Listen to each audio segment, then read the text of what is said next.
Bueno, y tenemos en esta parte de nuestro programa como invitado a mi querido amigo Miguel Ángel Pérez Pirela, que lo teníamos tiempo que no lo teníamos en nuestro programa. Como ustedes saben, él es doctor en filosofía política, escritor, comunicador, profesor, investigador del Instituto de Estudios Avanzados IDEA y director ejecutivo de laiguana.tv. Miguel Ángel, te saludamos, bienvenido, buenas tardes. Buenas tardes, Maripili, un gran gusto escucharte.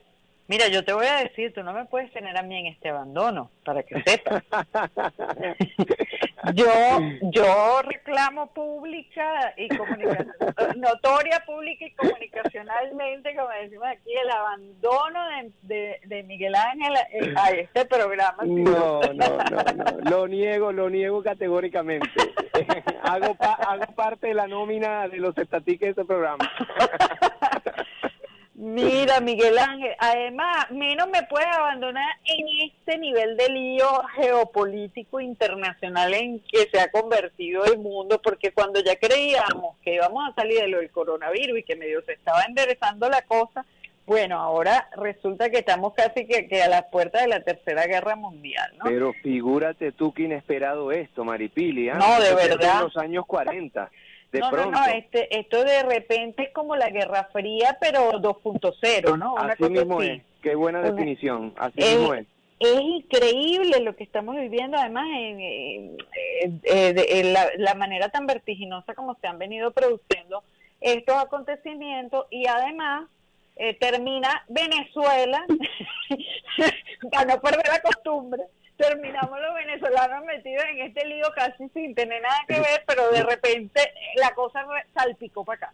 Entonces yo quería de protagonistas mundiales, imagínate. Yo quería tu análisis porque esto está como muy complicado y quería ver cómo tú estás viendo estos acontecimientos que surgen a raíz de todo este tema de Ucrania, pero que, como te digo, implica prácticamente a todo el planeta porque se están moviendo. Yo creo que se está produciendo como una especie de movimiento telúrico de la configuración geopolítica mundial. Y que, bueno, por supuesto, ¿cómo queda Venezuela ahí?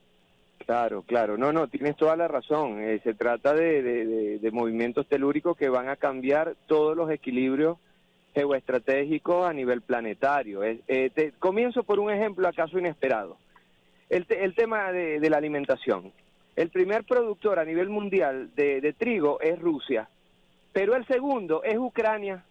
Increíble. Es decir, que ya con el tema del pan, con el tema alimentario, con los subproductos del trigo, ya vamos a tener un impacto muy grande, y los principales importadores, Maripili, son los países del norte de África, el Magreb, Túnez, Argelia, Marruecos, que van a pagar de pronto los platos rotos. Es decir, por darte un pequeño ejemplo, y no hablar del tema del gas licuado, del tema del petróleo y sus derivados, la gasolina, que se prevé que va a llegar, y así lo advirtió la Federación Rusa, $300 si siguen con esta locura. Es decir que ya no era como antes, que acaso un conflicto en un país muy lejos de nosotros, muy lejos de nuestra América, acaso era solo una noticia de titular. No, ahora impacta directamente la alimentación, la energía, los equilibrios geoestratégicos. Y no en balde, entonces, bueno, hay muchos memes por ahí.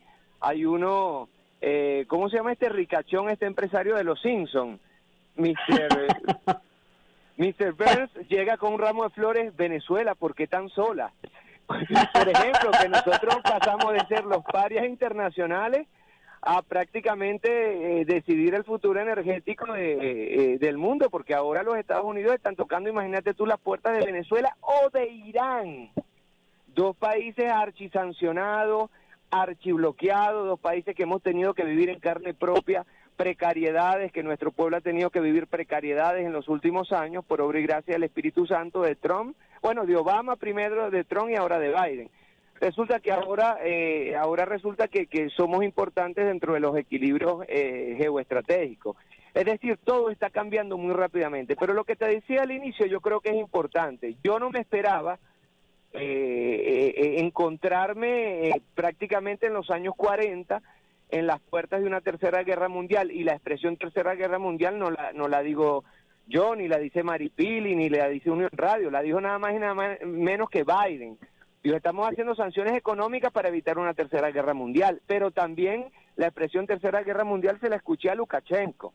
Entonces, presidente de esferas y de posturas supuestamente tan diversas como Lukashenko y Biden nos están hablando de Tercera Guerra Mundial, bueno, hay que tomar la cosa bien en serio. Pero al mismo tiempo, este estupor, esta sorpresa, también venía siendo advertida al menos desde el 2014, donde a partir del momento, golpe de Estado en Ucrania, bombardeos de Ucrania a la zona del Donbass, que era zona ucraniana, es decir, los ucranianos matando ucranianos, y de eso no se habló.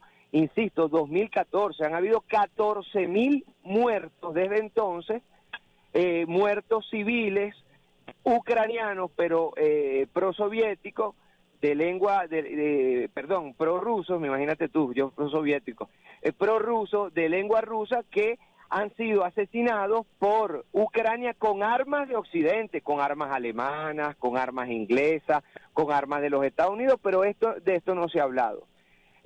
Ahora parece que el único culpable de todo es Vladimir Putin, con quien podemos estar o no de acuerdo, pero no se puede resolver de forma olímpica, si te encanta esa expresión, todo el tema geoestratégico de Ucrania, echándole la culpa a una sola persona, es decir, echando culpa a lo que los latinos llamaban ad hominem.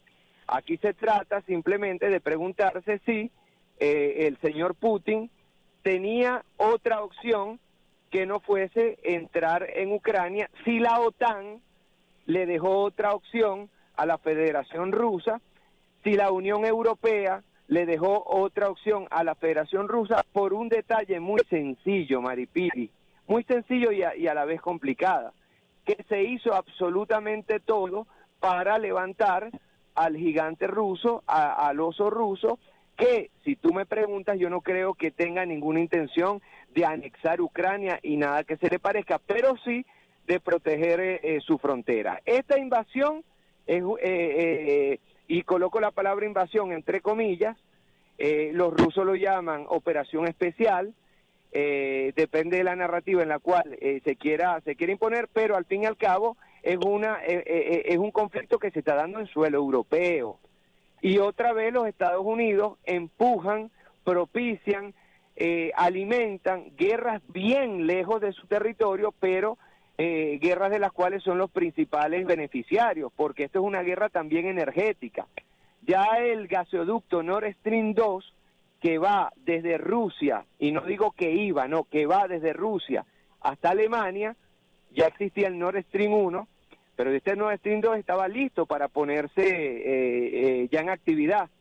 Y este fue boicoteado absolutamente por los Estados Unidos a través de esta guerra, ya antes, pero sobre todo a través de esta guerra, y ahora queda los Estados Unidos como un vendedor de excepción de gas licuado a Europa. Entonces Europa tiene en su territorio una guerra, no puede comprar ya el gas ruso del Nord Stream 2, pero tiene que comprarle al doble o triple del precio el gas a los Estados Unidos, que está bien lejos de su territorio. Entonces ves como la situación, por donde se mire, es por decirlo menos compleja, y donde Europa pierde todo y los Estados Unidos parece que de cierta manera gana en este conflicto. Eso que tú estás diciendo es una cosa muy interesante, porque cada vez que yo veo que Europa, mejor dicho, el canciller de la Unión Europea sale diciendo que le van a poner una sanción a Rusia por no sé qué, que le van a poner una sanción a Rusia en no sé qué área, que le van a poner una sanción a Irán, no sé, cuando lo hacen con Irán o incluso con Venezuela, pero en este caso con Rusia muy concretamente. Yo digo, ¿la sanción es para Rusia o la sanción es para Europa?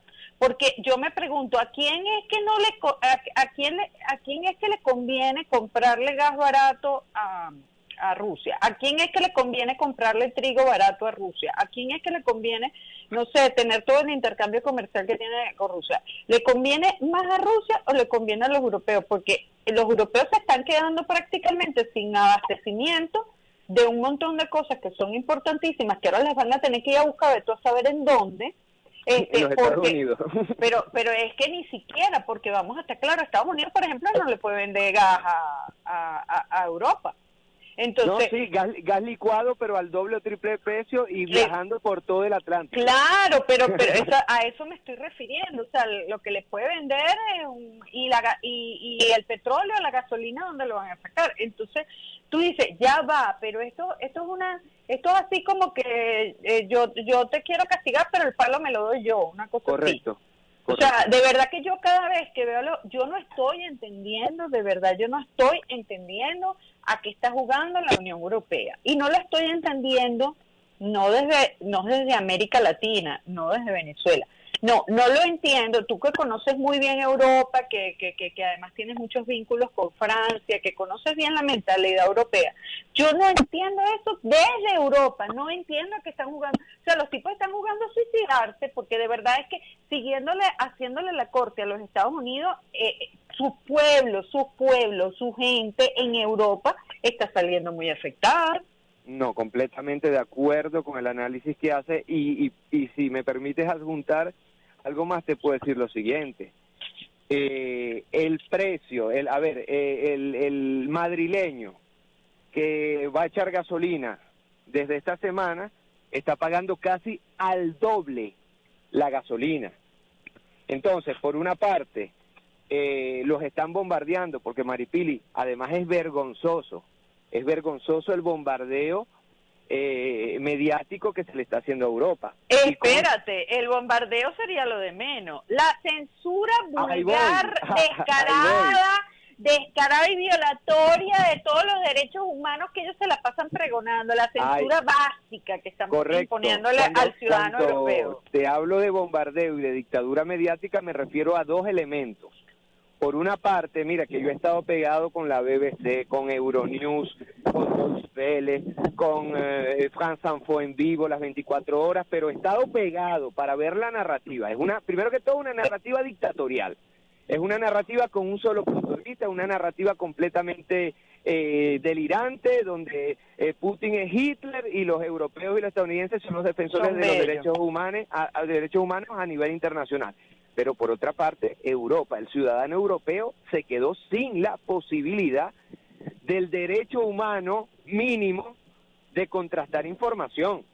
Es decir, en estos momentos el mismo ciudadano europeo que va a echarle gasolina a su moto y que en vez de pagar €1 está pagando €2, es el mismo ciudadano que no tiene ni siquiera la posibilidad de entender por qué está pagando €2. Porque simplemente el bombardeo que se le está dando, la narrativa que se le está dando es digna de los años 40 y además en medio de un bloqueo informativo.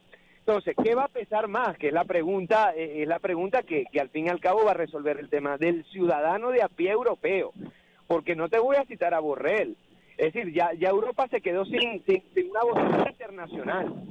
Es decir, la vocería internacional de Europa es la OTAN, es decir, Washington, es decir, Biden, es decir, los negociantes de armas y de petróleo.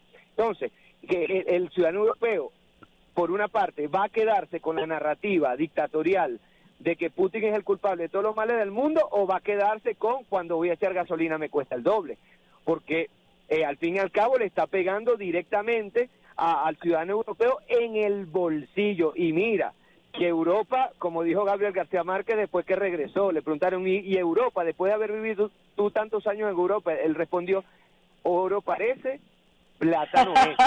Es decir, el ciudadano europeo tú lo puedes ver bien por vestido, eso es que García Márquez se ganó un Nobel, ¿vale? Por eso. Bueno, el ciudadano europeo tú lo puedes ver con un sobre todo negro espectacular, con unas botas, todo eso es pagado muy barato, porque todos se visten iguales en negocios y en marcas que bueno, no voy a hacer aquí publicidad, pero que son muy baratos y que los uniforman a todos, y uno dice, ay Dios mío, qué bien vestidos están.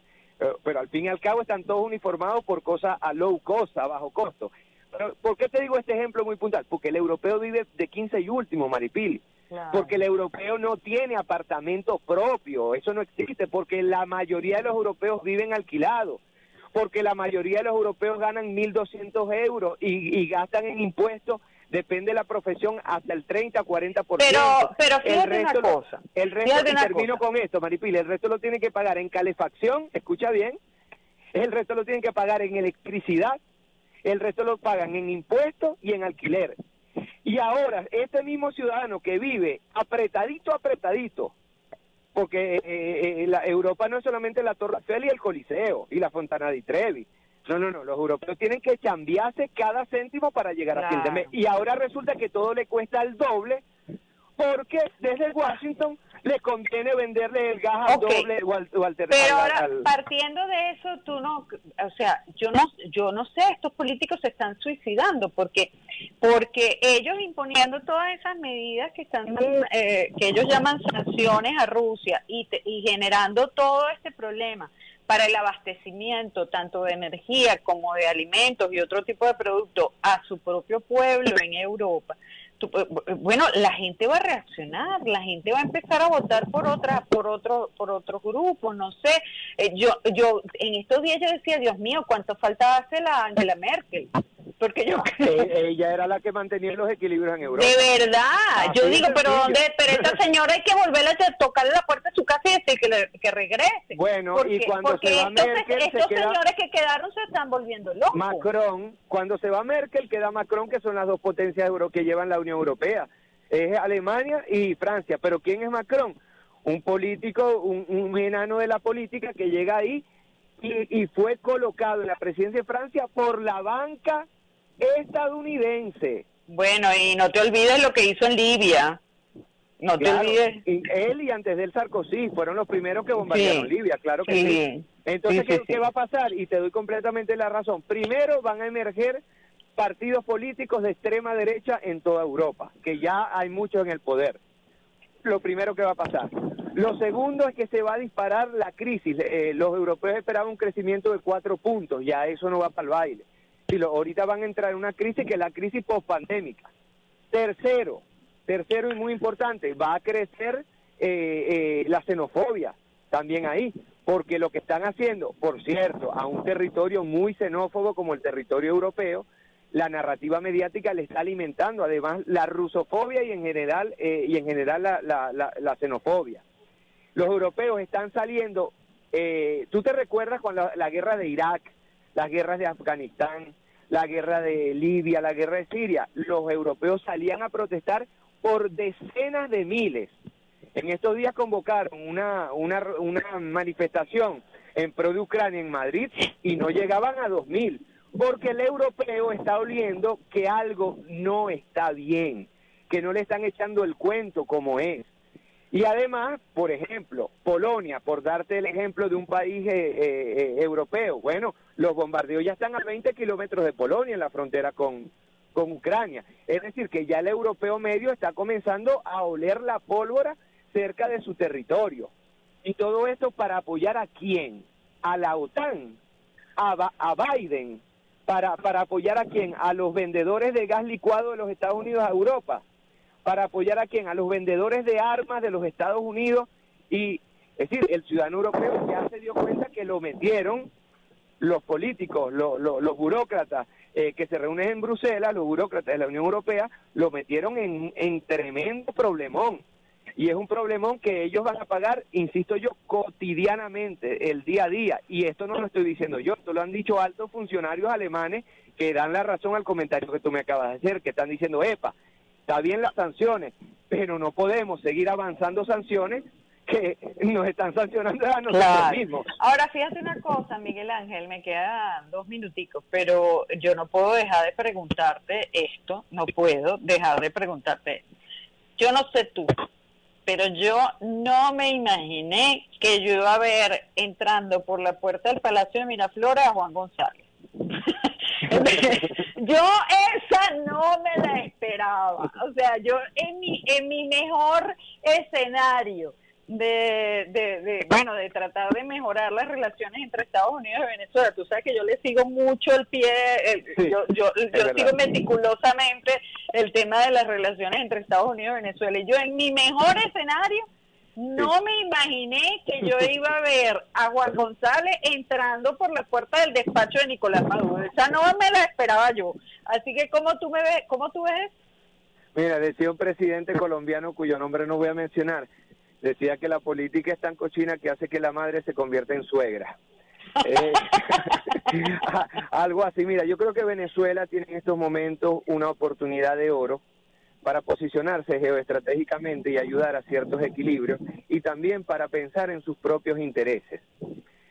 Yo le escuché al canciller Plasencia algo que recibí con gusto, porque veo ahí inteligencia diplomática, ¿no? Es decir, él dijo palabras más, palabras menos, que así como Rusia,